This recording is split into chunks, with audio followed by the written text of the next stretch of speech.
videos is about frequently asked questions regarding GESE Grade 5 B1 Trinity College exam. This is the English version of the video. I have already made this video in Urdu. If you want to have a look at that, please go ahead and find out what different types of questions people ask me on my channel.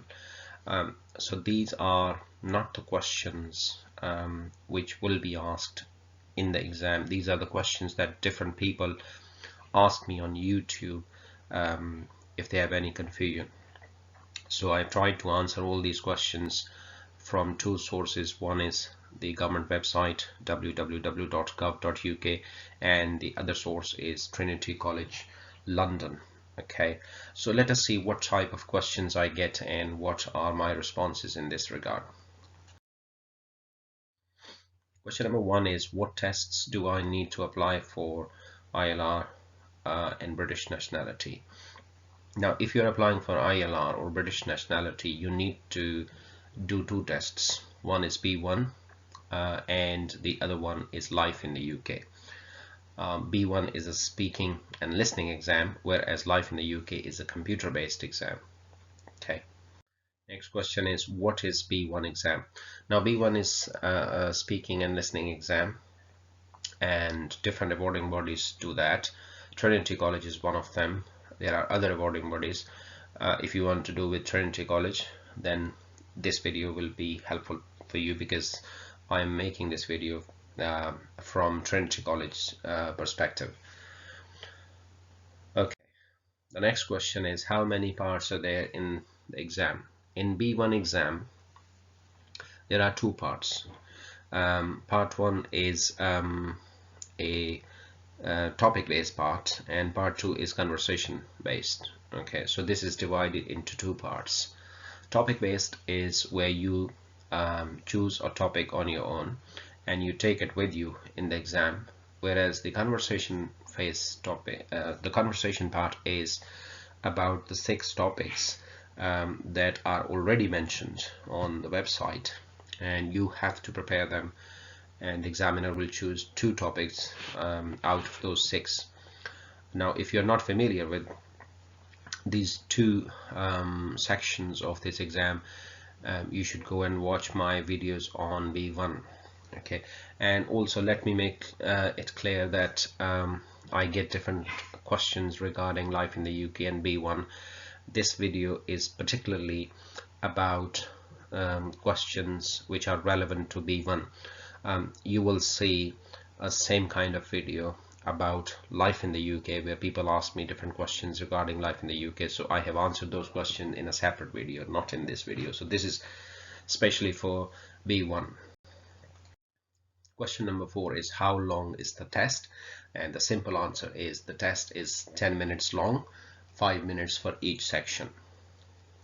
Question number 5, how long is each part of the test? You would see some repetition, but this is just to make sure that each and every person understands each and everything. So the conversation phase is 5 minutes and the topic phase is 5 minutes. So altogether it is a 10 minutes test. Next question is, who needs B1 test? Now, anybody who is applying for ILR or British nationality needs a B1 test. Now, this B1 test has some exemptions. Okay, means there are some conditions in which some people don't have to do B1, which we will discuss in the coming slides. So anybody who is applying for ILR or British nationality, they have to do B1 test. Who is exempt? Now, anybody who is under 18 or above 65, they don't have to do this test. And anybody who has a long-term physical or mental condition, they are exempt. They don't have to do this test. Now, the first one obviously is very easy to understand. Now, if you are between 18 and 65, you have to do B1. In order to prove that somebody has physical or mental condition, there is a specific criteria for that. We will discuss that in the next slide. Right, what if I have a long-term physical or mental condition? Now, you can't just tell the Home Office that I am not well, so please give me an exemption. There is a procedure. You have to apply for an exemption form that can be downloaded from this website, www.gov.uk. Okay, so you go on and you download that, you fill in that form, you send it to the Home Office, and then they will give you exemption.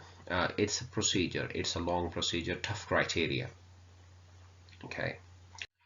The next thing is, are there any countries on the list whose citizens are exempt from fulfilling the language requirements for ILR? Yes, the answer is yes. You can see the list of countries here. Okay. Now, if somebody is from these countries, okay, so this is a list of different countries.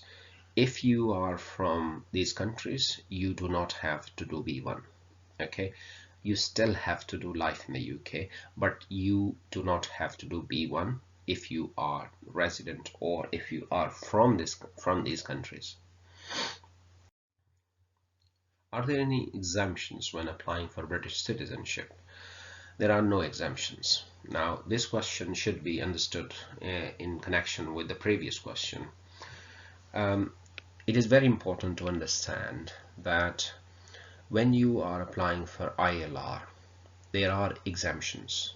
Okay, I mean, people who are on the list of those countries that I showed you on the previous slide, they are exempt. They don't have to do that B1 exam if you have other exemptions. But when you apply for citizenship, there is no exemption. Everybody has to do B1 exam.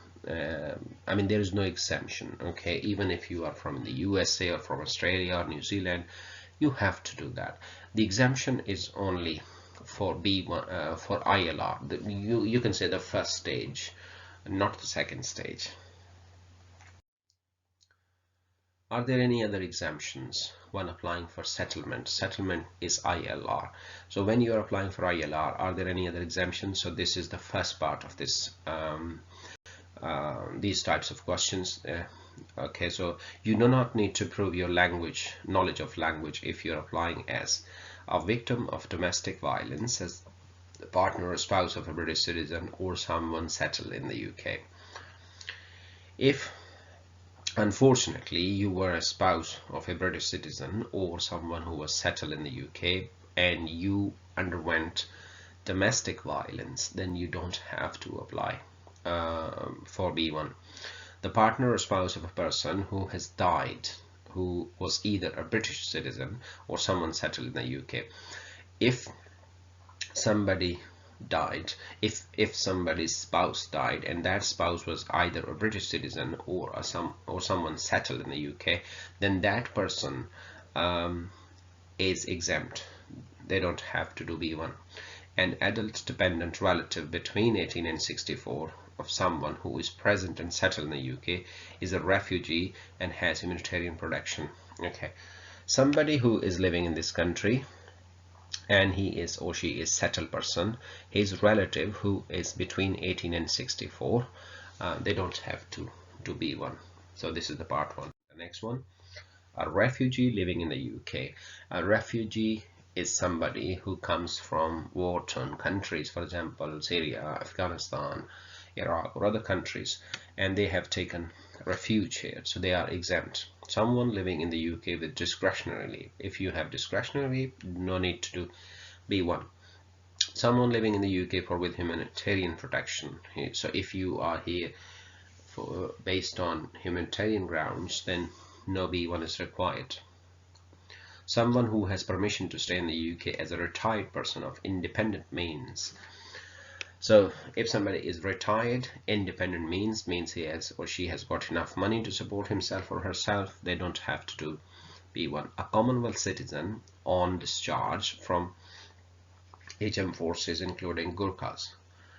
If you are a citizen of Commonwealth countries, for example India, for example Pakistan, for example Nepal, or other countries which are in Commonwealth list, and you were serving in British forces, including Gurkhas, you are exempt from doing B1. And someone is in exceptional circumstances, for example, as an orphan, widow, or over age dependent, so these people are exempt from taking B1 exam. But once again, I would like to remind you that this is only for nationality. There is no for nationality, there is no exemption. This is only for B1 ILR.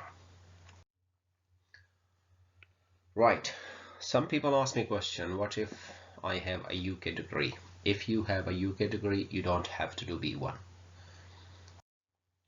And the next question is, what if I have a UK degree, and which degrees are applicable? Okay, now the question is which degrees? Okay, so simple answer is, if you have done a BA or BSc or MA or MSc or MPhil or PhD, then you don't have to do a B1 test.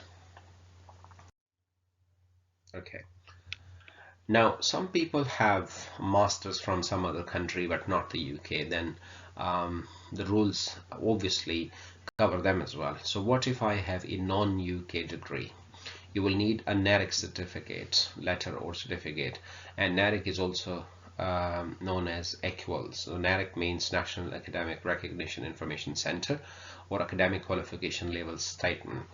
So this is a body which actually provides equivalency of degree.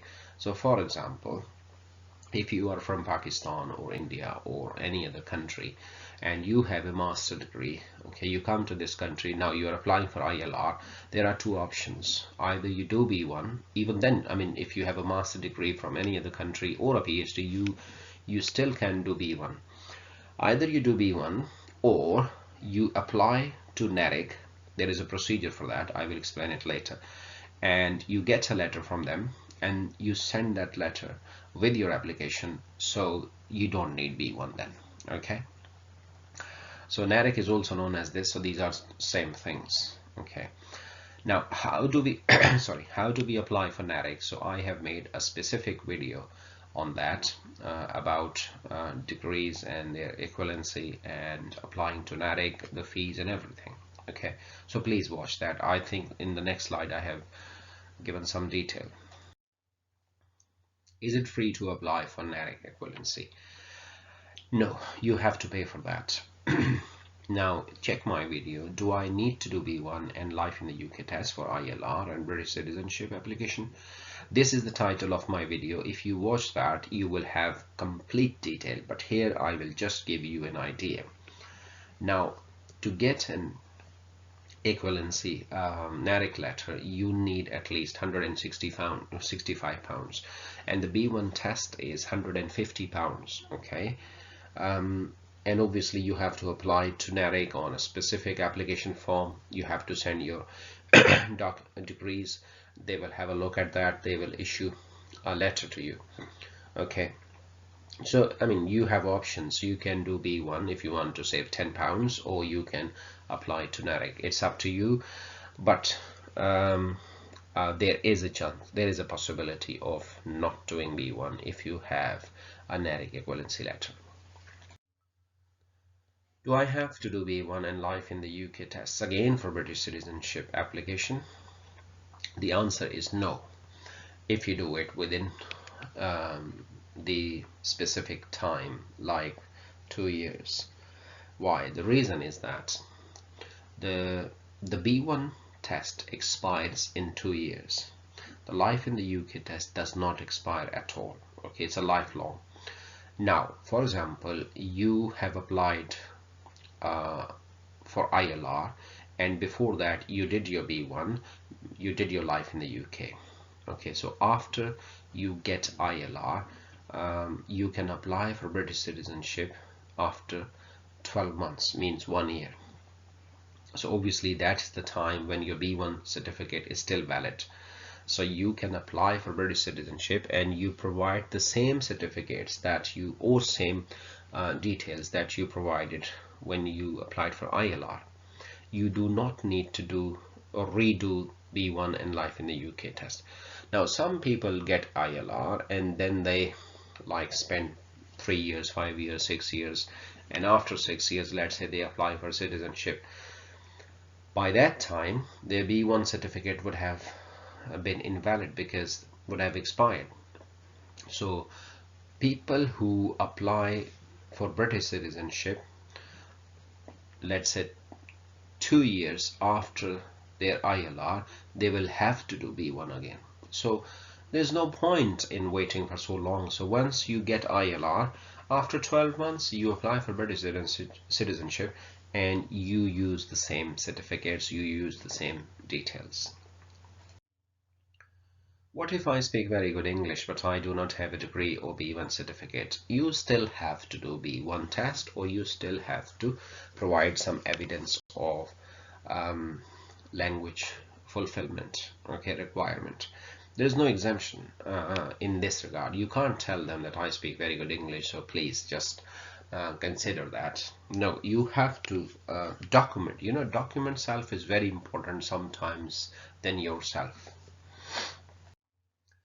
Does it involve any writing? I mean B1? No, there is no writing at all, except for filling in the topic form that you have to take to the test center. You have to fill in the topic form, and to fill in the topic form you can do some writing. I mean, you can ask somebody else to write for that, but the test has no writing. It is only speaking and listening. Does it happen face to face? It used to, but not now because of the pandemic. It used to be a face to face, but now you will have a test on computer. I mean, it's a live, you could say, call, video call. Okay. Do I have to set up the computer? Once you go to the center, everything is set up for you. You don't have to do anything. Once you enter the room, you will see the computer already set up, and you will see the examiner already. The call is already on live. Okay, so you don't have to set up anything. Watch my other videos. One of them is about what happens on the day of the test. You will get a clear picture of what it is. What happens after the test? Well, what happens is that once you finish the test, you are asked to leave the center, and then you will be sent your results. When do I get my provisional test results? Now there are two types of results, and this is quite confusing for some people. I don't know why, but let me explain it to you today. Once you finish the test, your provisional result will be emailed to you by 9 a.m. the day after your test. For example, if you do the test today, okay, you will get your provisional result by 9 a.m. tomorrow. Most of the time they send the email the same evening, but if not, then by 9 a.m. next day it will definitely reach your inbox. So this is your provisional result. Provisional means that they just let you know, okay, you passed, you did this, you did that, okay, and then you get the certificate later on. So this is your provisional result. Some people believe that if provisional result is passed, they are scared that they might get failed in their actual. No, whatever is provisional is the actual result. When do I get my final result or certificate? Okay, so you get an email the same day or the next day by 9 a.m. For example, it says that you have passed the test with distinction, which is A grade. So you will get your result, the certificate, in 4 to 7 days, and that certificate will also say passed with distinction or A grade. I mean, the provisional result cannot change to anything else on the final result. It is the same result. They just inform you in the beginning, as soon as you do the test, just inform you for your satisfaction that you have passed the test, and now wait for the result. Why do we have to do B1 test? This is a question some people ask me. Why do we have to do? I mean, there is no answer to why. There's no reason. There's no reason. Some people said there's no reason to fall in love in the same way, and there's no reason to say why do we have to do. This is the requirement. We have to fulfill this requirement. What are the passing grades? Now, examiners assess your performance using A through D rating scale. So there are four types of grades that you get. Number one is A, which is distinction, B is pass with merit, C is pass, and D is fail. What you need to do is you don't need a D. Okay, so if you get C, you fulfill the requirement. If you get B, you fulfill the requirement. If you get A, you fulfill the requirement. Okay, but if you get D, you have to do the test again. So you need to have one of these three, A, B, or C. What should I do if my English is very weak, and how long does it take to get ready for B1 test? Well, B1 test is not very difficult and it shouldn't take that long, even if your English is very weak. The best thing is to prepare before that. Now, there are two things.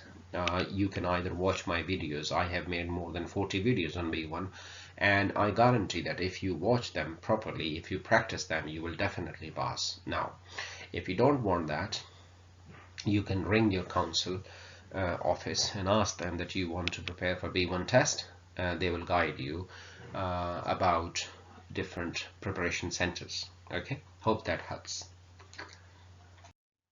Next, where can I go to prepare for B1 test?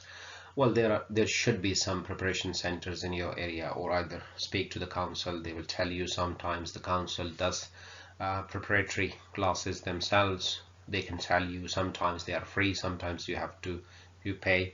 So it depends on what they offer. Okay, but you have to search for yourself. Can I provide a higher qualification than B1, for example B2, C1 when applying for ILR? I'm sorry for that, this should be then. Yes, and the answer is yes. Now, if the requirement is B1, B2 is higher qualification, C1 and C2 are higher qualifications, degrees are higher qualifications. Remember one simple principle: if the requirement is B1, you can provide any higher qualifications than that, that would be applicable. But if the requirement is B1, you cannot provide something which is lower than B1. For example, A2 is lower than, so you cannot, I mean, even if you pass A2 with distinction, you cannot provide that. That will not fulfill the language requirements. Higher qualification is okay. Lower qualification than B1 is not okay. Next, is there any expiry date for B1? Yes, there is. It is 2 years. B1 expires in 2 years' time. What if I lose my GESE grade 5 exam certificate? Well, if you lose your exam certificate, you have to order again for a replacement. So here, to order a replacement or request an amendment, you will need to send us, them, completed form together with the relevant payment. This form applies only to Trinity qualifications taken from 2009 onwards. £25 fee, and you have to send a completed form. So these are just a couple of bullet points. You can get a replacement certificate, but you have to pay £25 for that. Okay, now there is one more thing. If you have wrong information on the form, you can also apply. So for example, your name was whatever your name was, but spellings were wrong, you see, on the certificate, so you can speak to them and you can get them corrected. Do I must do the Trinity College London B1 test? No. I make videos about Trinity College courses because I have been training. I have been the examiner for these tests. I have been training for them, and I know that. Okay, so you can do any B1 from any other awarding body. This is one of those awarding bodies approved by Home Office, so that's why I do, and I think this is easier. How can I book my B1 test? You can book it on Trinity College website. When you start booking, the slot is booked for 25 minutes, within which time you have to complete your booking. After the payment is made, you will get an email with all details. So I have mentioned in my other videos, especially videos on B1, how to book the test and the website tutorial. You watch that carefully and you will see everything step by step. So you have to book your test on Trinity College website within 25 minutes. What do I need to book my B1 test? You will have to have an email. I mean, it could be yours, it could be your spouse's, a debit or credit card, anybody's, your ID, that is must. Your ID, not your husband's or not your wife's, your home address. Obviously, all of these things are easy to provide. What ID types can I use for booking my test? The IDs are the acceptable IDs are these: passport, best ID, European Union ID card, BRPs means your BRP cards, or these should be original, not photocopies. How much is the fee? The fee is £150, okay, every time you take the test. Where do I have to go for the test? You have to go to an approved center of Trinity College. Now there are 14 centres in England, 2 in Scotland, 1 is Glasgow, 1 is Edinburgh, 1 is Wales in Cardiff, and 1 in Northern Ireland in Belfast. Okay, so when you start booking, okay, they will give you options, so you can choose whatever centre you want to choose. What if I have a disability? If somebody has a disability, then they should mention that while booking their test, okay? So then they can make arrangements. There is an option which says, do you have a disability? If you say yes, then they will ask you further questions and then they can arrange things accordingly. What if I entered the wrong details while booking but realized later on? Now this is terribly important. Please listen to this very, very carefully. Remember one thing. If your name's spellings or name's order is disturbed while you're booking and you have a different spelling or a different order of your name on your ID, you will not be allowed to do test. Okay, so once you are booking, please make sure that it matches your names, your details matches exactly with the passport or any ID or other details like date of birth and addresses and all that stuff, but particularly your name. Okay, if you book, you pay, and then you get an email and later on you realize that there is a mistake, for example in spellings or in order of the name. For example, your name was Tom Jones but you wrote Jones Tom, so that means a wrong name. Okay, so what I advise my students or viewers is to follow the passport. Okay, if whatever is written in surname in your passport, write that name in the surname when booking. Whatever is in place of a first name or given name, write that in that space. I have made a specific video about that. It's a very critical issue, so please watch that. Anyhow, if you make a mistake while booking, you get details via email and then you realize you have done some mistake, you should contact this number as soon as possible. They will fix it. Okay, it is fixable, but if you go to the center with those wrong details, unfortunately you will not be able to do the test. You will not be able to get a refund. What if I cannot attend the exam? Once again, ring this number, they can arrange it. Okay, but you have to ring them 3 days before the test. What if I took the wrong ID? Well, that is simple. No exam at all. Now, wrong ID could be the right ID. For example, you booked your exam with your passport. On the day of exam, you did not take your passport, but you took your BRP card. Now that BRP card is genuine. It is yours, but you will not be allowed to do the exam because your booking ID was passport. You took the wrong ID, which is BRP, so they won't accept that. Whatever you do, they won't accept that.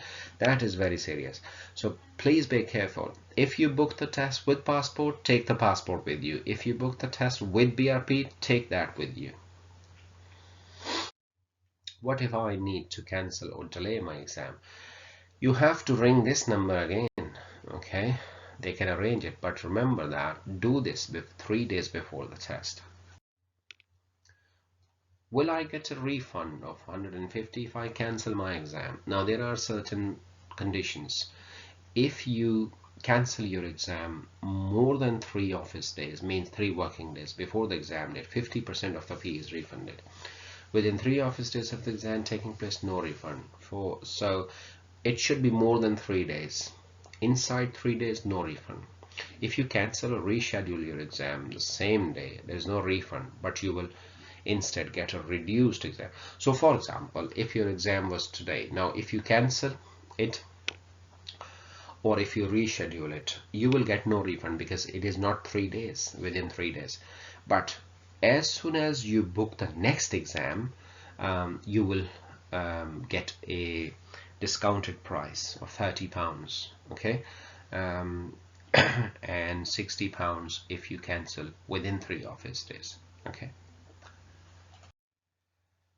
what if I have to retake the exam as soon as possible because of my visa expiry issues? Now there are some people who say that their visa expiry is coming very soon, or their visa expires in a week or so. So they are worried that if they don't pass the B1 exam, can they do it as soon as possible? The problem is, no, you can't do that. You can only retake after 7 days of the original exam date of the test. So for example, once again, today is 31st of July, okay, and you did your exam today, you failed it, for example. So you can't do another test until 7th or 8th of August. Okay, 7 days, there should be a 7 days gap. So you have to plan it before. Okay, if your visa expiry issues are at I mean threatening you, so you need to plan it before. What if you fail the first test? Then I mean you have to plan and make sure that you have your language certificates or qualifications before you apply for the passport or ILR. Right, so these were some of the questions. I'm sure that I have covered all of them, but still, if I have missed any question, and if you have any question in your mind, please let me know and I'll try to answer those questions in detail, so that it is easier for you to help to apply without any doubts, without any worries. Okay, so thank you very much for watching and I wish you all the best. Take care.